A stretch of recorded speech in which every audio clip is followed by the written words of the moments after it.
Today we're shutting off some of our vices. Wi-Fi, Beer. fast fashion. Can we enjoy our vices guilt-free? Start the clock. Boys, do what you want with my body. With this. First, we need to figure out how we're getting Wi-Fi. We steal it. These are microbes that we cultured from our feet to make our own off-grid beer. Oh, look at that. Ew! I'm gonna take on the fast fashion industry. Is this a joke? Science is cool. Cheers. We're feeling the heat. And it's not just our sexy good looks. It's climate change. Oh. So we're taking our passion for the environment out of the classroom and into the country. We are going off the grid. One by one, we'll shut off our basic necessities. Oh my gosh. And with help from our team, we will use science. For a little self-reliance. Yes. See ya, city. Because This is Shut It Off ASAP.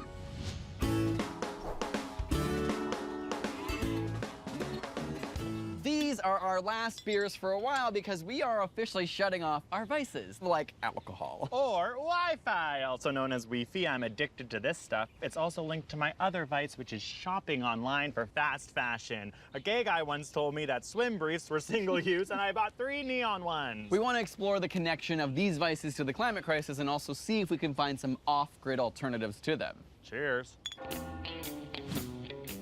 In order to make our own off-grid beer, I'm going to culture our own microbes to ultimately make a unique beer. I'm gonna take on the fast fashion industry by shearing a sheep I can actually see out of this window, processing it and dyeing it with natural dyes found from plants around this farm. In the end, I'm gonna make something like this. Our devices have no Wi-Fi signal down here, which we need to survive and to finish this episode. But I know that the farm, which is around 200 meters away, does have internet and has a Wi-Fi signal, so we're gonna try and steal that. Sometimes we forget that Wi-Fi use is linked to climate change. In fact, watching online video results in 0.4 kilograms of CO2 released per hour, adding up to 1.3 billion kilograms of CO2 per year. This is because the internet relies on data servers that use fossil fuels for energy, and they also need energy to be cooled as they get really hot. We need to regulate tech companies to use only renewable energy for their servers and encourage them to build servers in colder climates to decrease the need for cooling. Some companies have hopped on this trend and now build their hot servers in Iceland. The farmhouse Wi-Fi is connected to the internet via radio waves, old-time technology that we still use today. Most of our devices, like cell phones, tablets, and laptops, use omnidirectional antennas to pick up Wi-Fi signals. This allows them to be anywhere in your home and communicate with your internet, but they aren't optimal for really long distances. So I'm gonna make a cantenna with an added parabolic dish. I'll build a large reflective dish that will hopefully catch more of the radio waves, and the parabolic curvature will focus them towards a can. The can has a copper wire inside which acts like the antenna in your phone. I'll be making something called a Yagi, which is a unidirectional antenna that was invented in 1926. When the Wi-Fi signal from the farm reaches my antenna, the signal will be amplified by a series of metal plates. a reflector at the back and 5 directors all concentrate those waves onto our active element. Which ultimately sends an electronic signal to the dongle and then to the laptop. While I begin cutting out the different sized copper plates for my Yagi, Greg is building the frame for his parabolic dish. The first thing I have to do is cut the wood rods that will hold the cantenna in the center of the parabolic dish. The dish is made of mesh and plastic and will collect the radio waves and send them to that little copper wire in the can. The copper wire's electrons will get excited by the farm's focused Wi-Fi radio waves and create an electronic signal that travels down the cable and into a dongle. The dongle interprets and translates that signal into digital data, which our computer uses as Wi-Fi. The Yagi antenna I'm building also uses copper because copper will react effectively with the Wi-Fi's electromagnetic waves. The great thing about the Yagi is that it has the potential to get a much stronger signal based on its dimensions, which are specifically calculated for our Wi-Fi wavelength and setup, but its downfall is that it has to be pointed perfectly in the right direction to work well because its focus beam is so narrow. I'm a little worried, but if we get the Yagi wrong, it just won't work at all. I think this is one of the coolest builds that we've done.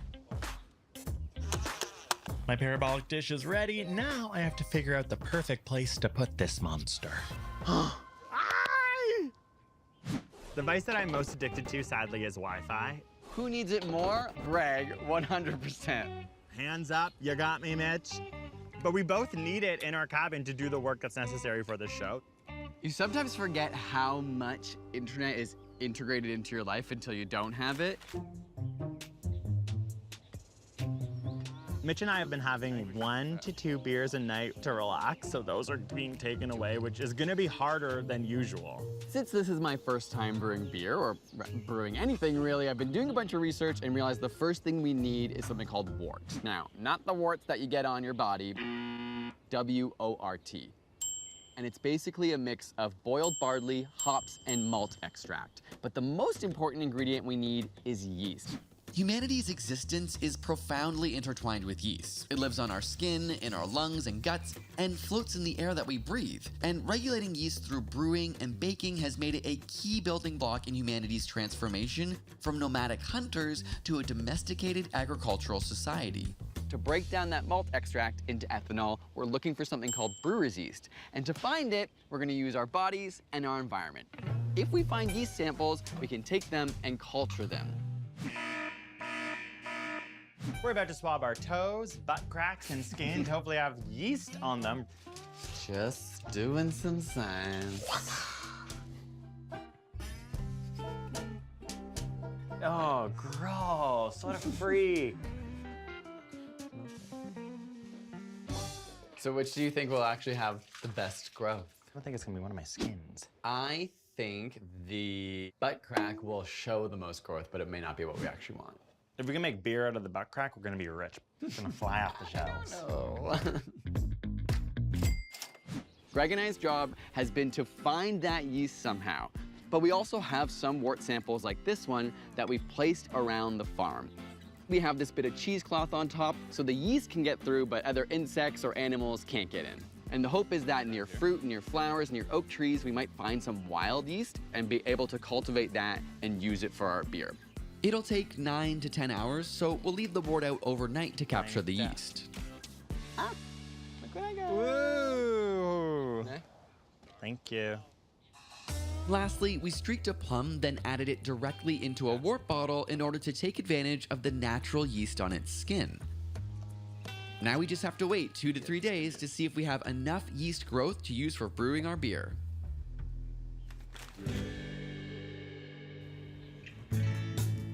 To make my swim briefs, first I'm going to need the wool. So I'm here with Rachel, who's gonna teach me how to shear a sheep with this.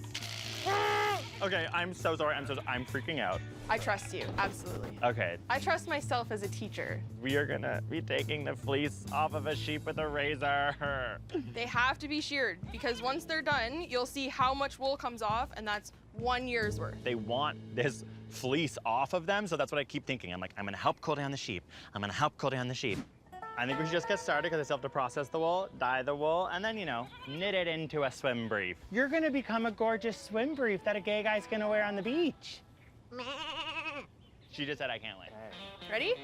I love you. It's like you've done this before. Once or twice. Oh my God, it's like the most satisfying thing I've ever seen in my life. Ready? I'm ready. I just don't want to cut them. I don't want to cut them. So like this? Yep.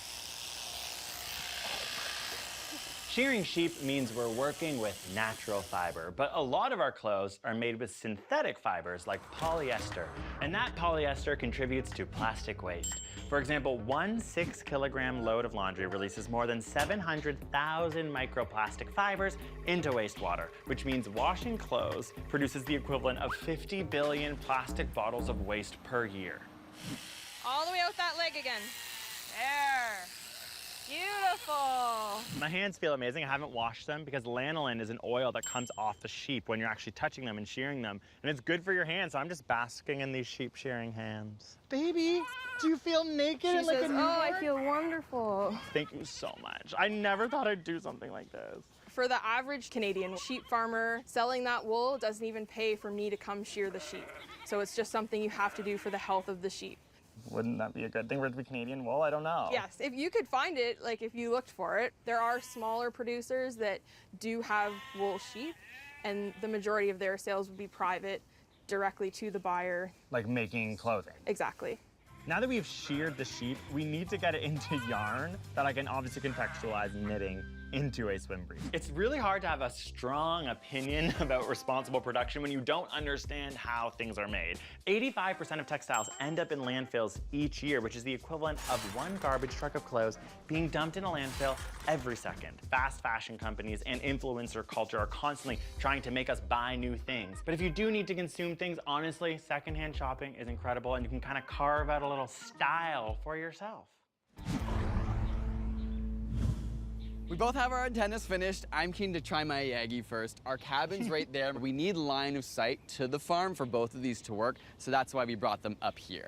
The Wi-Fi comes to us in the form of radio waves, a type of electromagnetic radiation, and hopefully we'll capture those waves and they'll induce an electric current in our copper antennas, which is hardwired to the computer. Let's see, as I slowly lift it up towards the farm. Go on the internet, see if it works. Oh my god, oh my god, oh my god. I'm loading a video. Okay, wow. Oh my gosh. Okay, Oh, full HD video.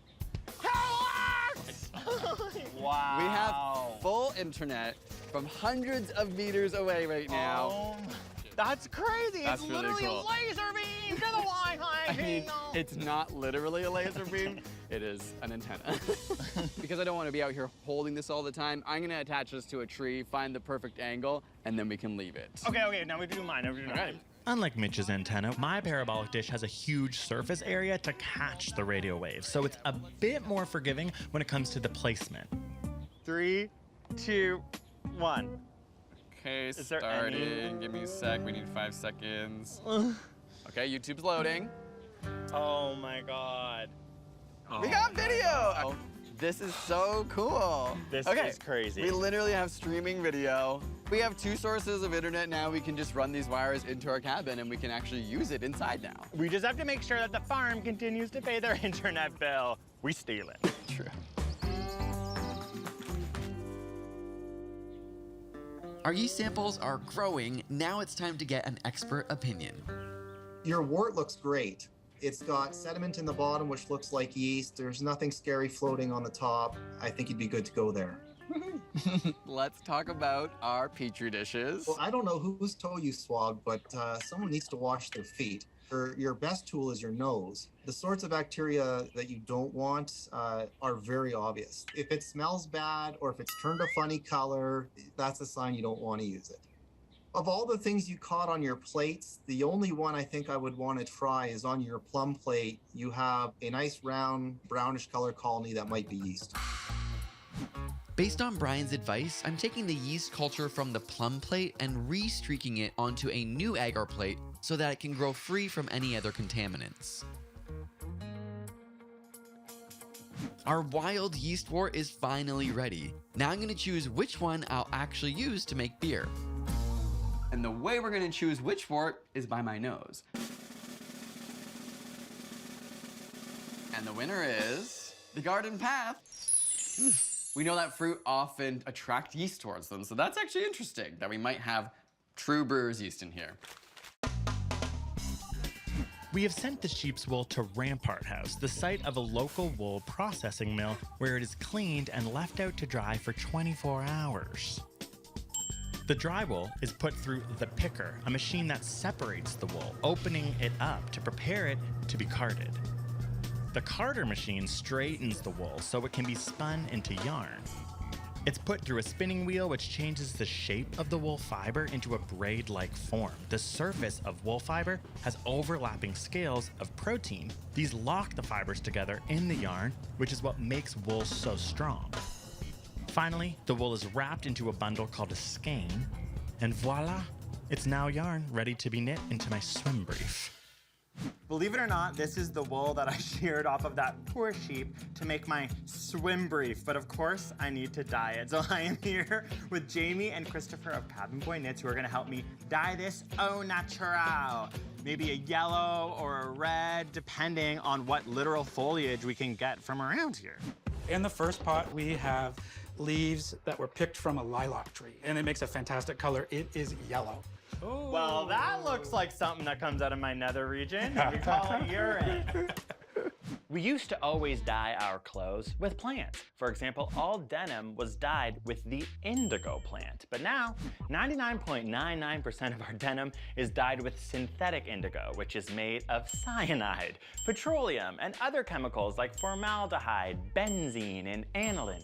Chemical aniline is a carcinogen that the CDC has declared very toxic, and the industries using this dye release 2/3 of it into our wastewater, lakes, rivers, and the other 1/3 is absorbed into our jeans. We're walking cyanide vessels. And then this one, we've got a container of bugs. Bugs. We have cochineal and lac. Dye from cochineal bugs is still commonly used in cosmetics and food coloring, while dye from lac insects dates back hundreds of years to ancient India, where it was used to color wool and silk.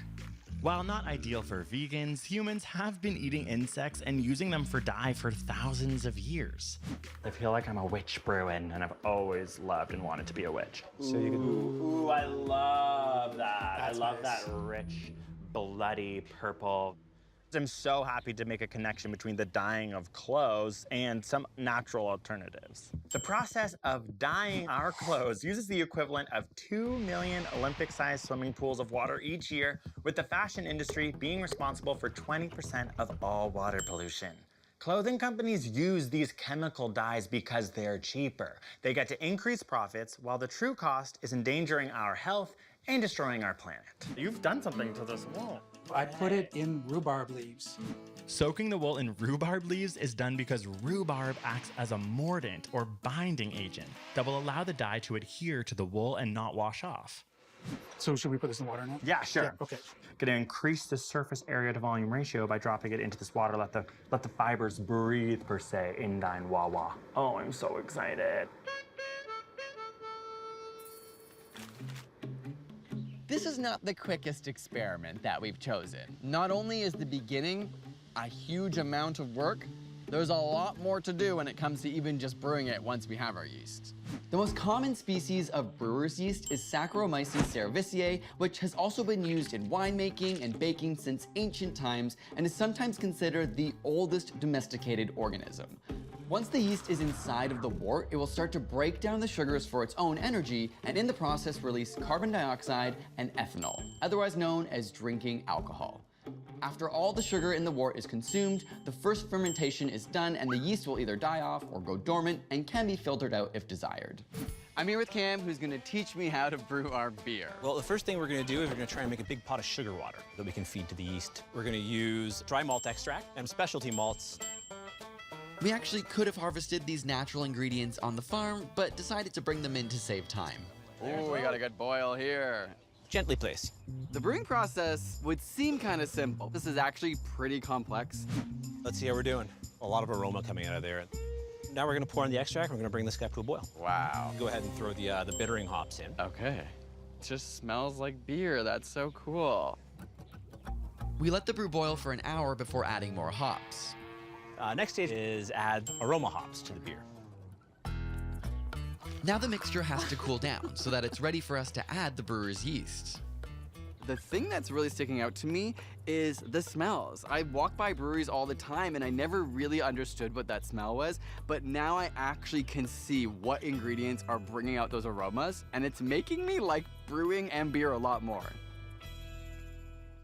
Here we go, Daddy. Greg has given us full creative control to run with this thing. Okay, Boys, do what you want with my body. So we're gonna need to take some measurements. Don't mind my hand. You're a runner by any chance? I do happen to run. Thanks for asking. Oh, there you go. 23.5 inches. The waist, 34 3/4. Okay, the next one is the inseam. How do we do that? 8 inches? Is this a joke? No. I am sweating. Guys, buy me a drink next time. It was wild. It was fun. We're all on the same team, so I felt very comfortable. Yeah, that's all I'll say about that.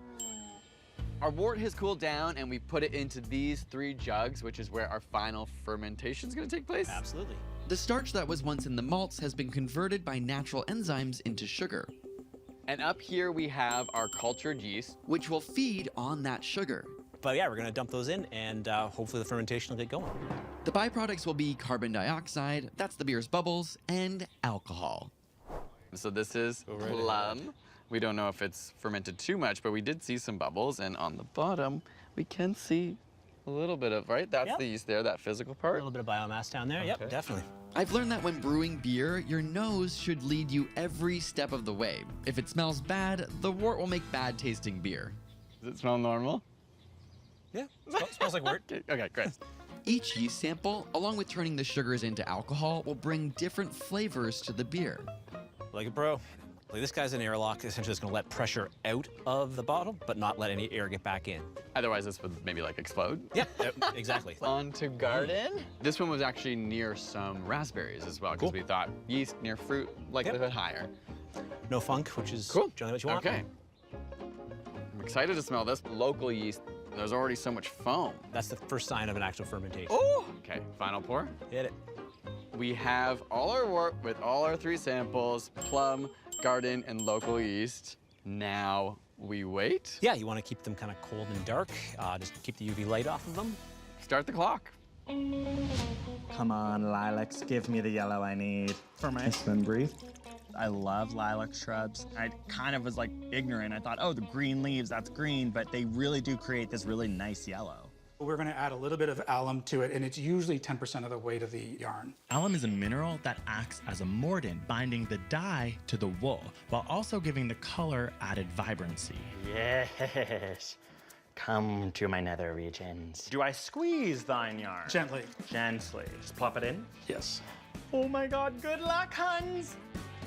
Oh, wow. Oh, it's gorgeous. Okay. Yes. Good job. To my deep violet. Oh, you can already see it dyeing. Oh, it's so satisfying. So we have both of our dyes in our pots. We're gonna let them steep and brew, some Yes. might say, for 20 minutes. The fashion industry is incredibly wasteful. So this whole experiment for me is honestly just so exciting. And it's also making me realize how challenging it is just to make one teensy little garment. The wool has now been soaking in the dye for an hour. I can't wait to see how it looks. Let's take a look at the lilac. Oh my, it's so nice. I can't believe green lilac made that yellow. That's so cool. I love it, I love it.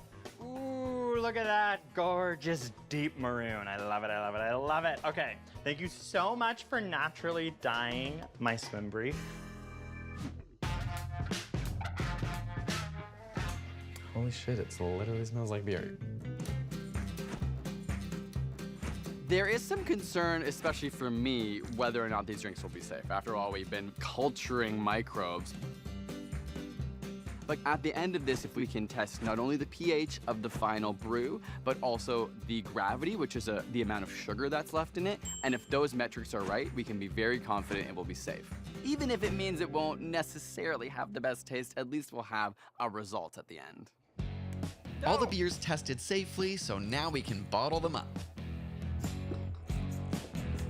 Ta-da! All right, we have our final brewed beers. I mean, we probably could have waited a little longer to let Okay. these brew, but we were thirsty for some brewskis. Yeah, you know I need the beer in my belly. And we're gonna do a little taste test now. So we've got our garden, our plum, and our local yeast. Yeast from the garden. You ready to start? Yes. Okay. Oh, did you hear that carbonation? Oh. Okay, cheers. That's Wow. It tastes like the beers that you spend like $11 for at like a fancy bar. good. Next up, we will do our plum. Oh, the fizz. I'm gonna say it, it tastes like a plum. Our last beer is our local yeast. Ooh. That tastes Oh my completely God, it tastes different. completely different. Actually tastes lighter to me. It tastes like a light iced tea. On the count of 3, we'll point to our favorite. 1, 2, 3. Oh! Garden, girl. It is the one But of the is that- like most delicious beers I've ever had. I'm not even kidding. There's the most flavors in it, and it's the least dank. So garden it is. I'm so proud of you. I'm so happy that we now can drink again. I'm so excited to actually take this practice into my real life. I'm honestly feeling tipsy, but you promised me I'm not slowly dying. I cannot promise you that. Okay, Mitch, I'm gonna unveil my teensy weeny wool swim brief. I'm ready to see it. I'm a little nervous. Oh, that's actually pretty cute. It's a very like European man on the beach vibe. That's very impressive. So you sheared it, you dyed it, you processed it, all that, and Lilac now and you wear bugs. it. Wow. Lilac leaves and bugs. Oh my Who knew? gosh. That's incredible, Greg. I think we should have made two, but between you and me, I'm kind of happy I got the one of a kind. I really love these boots. They're very cute. Oh, Jesus. Oh, my God. Okay, see, this is kind of challenging. Okay. Oh, Lord. Oh, God.